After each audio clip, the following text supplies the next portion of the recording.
Talsverður munur sé á aðgengi Íslendinga að heilbrigðisþjónustu eftir efnahag og heilsufari. Höfundur rannsóknarinnar segir að niðurstaðan sé verulegt áhyggjuefni. Rannsóknin sem birtist í nýjasta tölublaði Læknablaðsins sýnir að þó nokkuð margir Íslendingar fresta því að sækja sér læknisþjónustu sem þeir telja þörf fyrir.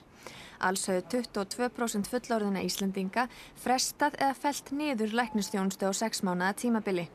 Þeir sem frestuðu ferð til læknis oftar en aðrir voru þeir sem voru ungir og í fullri vinnu, áttu í fjárhagserfiðleikum eða höfðu há heimilisútgjöld vegna heilbrigðisþjónustu.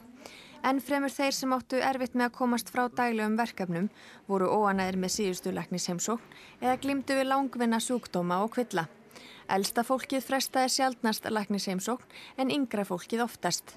Einhleypir og fráskildir frestuðu frekar heimsókn en aðrar hjúskaparstéttir. Sömuleiðis frestuðu foreldrar leikskólabarna, fólk í fullu starfi, stúdentar og lágtekjufólk læknisheimsókn frekar en aðrir.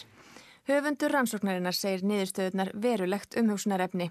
Hann telur að sporna megi gegn þessari þróun með því að gera heilsugæsluna aðgengilegri utan hefðbundins dagvinnutíma og efla skólaheilsuvernd svo dæmi séu nefnd.